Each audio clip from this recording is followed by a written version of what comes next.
지혜로운 자는 신을 활용한다. 지난달 초입에 친구한테서 편지가 한 통 왔습니다.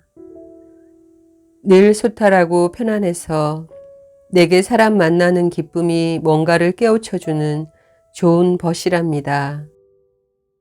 그는 어머니 뱃속에서부터 교회에 다녔는데 단학 수련을 하는 나를 김도사라고 부르곤 했습니다.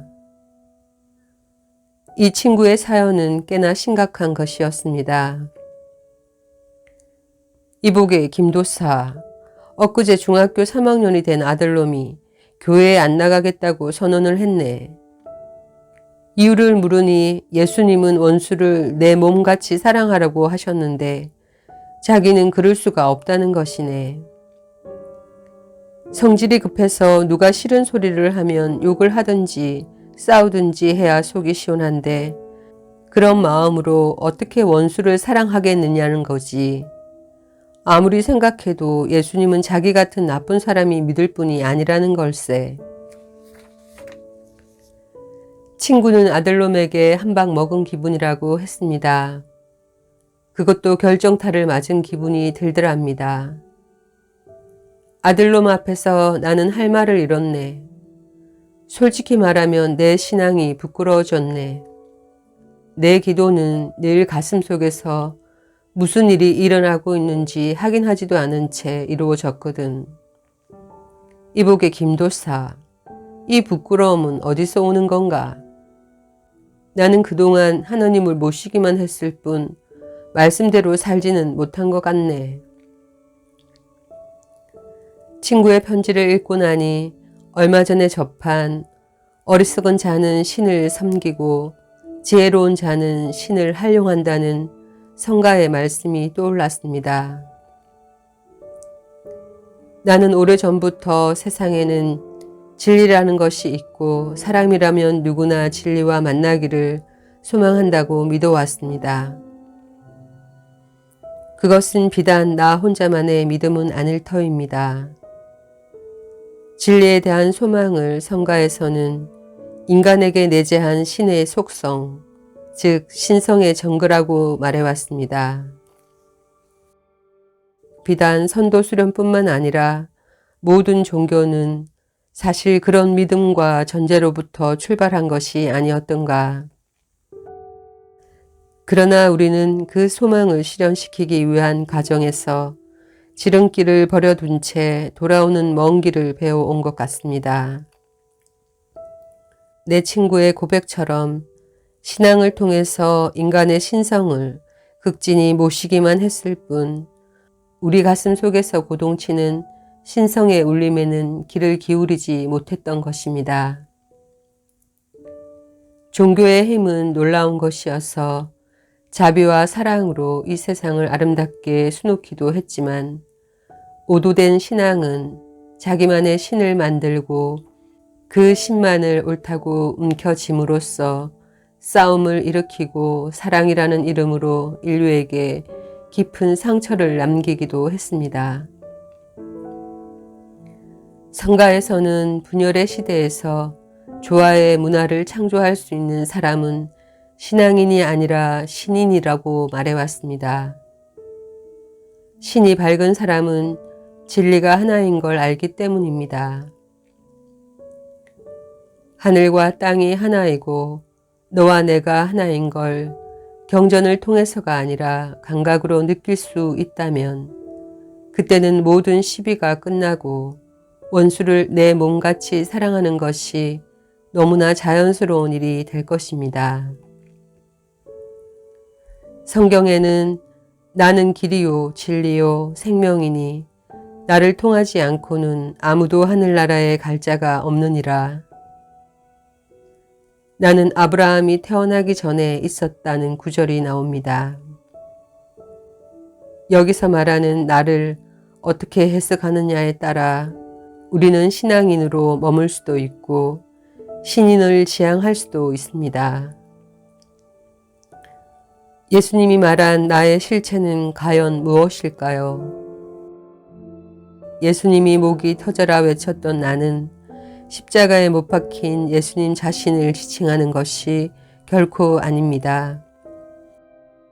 그때 나는 자아이고 인간의 신성인 동시에 모든 생명이 존재하게 하는 우주의 원리이자 법칙입니다. 예수님은 스스로를 독생자라고 말했는데 이것도 내가 하느님의 유일한 아들이니 나만을 따르라는 것이 아니라 유일무이한 하나님의 정신을 강조한 것입니다. 정신의 실체, 곧 진리는 오로지 하나이며 드릴 수가 없다는 것입니다. 이를 부처님은 천상천하 유아독존이라고 말했습니다. 성경에서는 나를 알파요 오메가라고 노래했으며 우리 민족의 3대 경전의 하나인 천부경에서는 무시무종, 참정개경에서는 무소부재라 하여 시작도 없고 끝도 없으며 존재하는 모든 것에 두루 꽉 차 있다고 보았습니다. 일찍이 우리 선조들은 사람 몸속에 있는 하나님의 정신이야말로 현무하고 완벽한 진리의 실체임을 간파했습니다.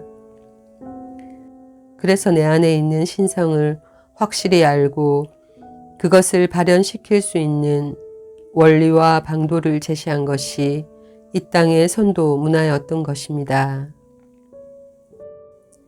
인류 역사 속에서 깨달은 모든 분들은 그 정신의 핵에 도달한 사람들입니다.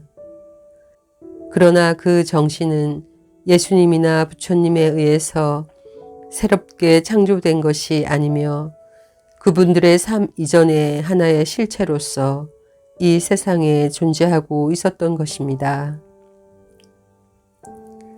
우리 안에도 하나님의 정신이 신성이 숨쉬고 있다는 깨달음은 얼마나 위대한 발견입니까? 그러나 사람들은 그것을 인정하지 않거나 하늘로부터 선택받은 특별한 사람들에게나 의미 있는 것이라고 여겨 체념하며 살아갑니다. 간혹 하나님의 정신으로 산다고 자부하는 이들도 있지만 가만히 살펴보면 그들이 말하는 정신은 무슨 주인의 하는 관념일 경우가 많습니다. 그런 관념은 시대에 따라 환경에 따라 바뀌는 것이나 참 정신은 시작부터 끝까지 영원히 변질될 수 없는 그 무엇입니다. 성인들은 모두 인간의 몸으로 태어나 우리보다 먼저 자기 안의 신성을 발견할 수 있는 감각을 회복한 분들이며 그렇기 때문에 우리는 그분들을 안내자로 따르는 것입니다. 어떤 성인도 깨달음을 종교적 교류와 동일시한 적이 없으며 그들은 진리를 자신의 몸으로서 자신의 감각으로서 체득할 것을 강조했을 뿐입니다. 부처님은 도를 내 몸 밖에서 구하면 수천 검을 주어도 이룰 수 없다고 했으며 소크라테스는 너 자신을 알라고 설파했습니다. 공자님은 너의 몸 속에 모든 법칙이 들어있으며 너의 몸이 우주의 축소판이라고 강조했습니다.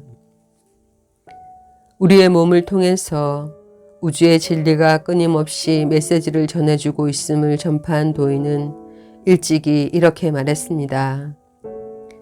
내 심장의 고동 소리, 그 자연의 에너지를 느끼지 못하는 놈이 나는 언제 깨닫게 될까요? 하고 묻는다면 돌장성이 애를 뵐 때까지라고 말할 수밖에 없다.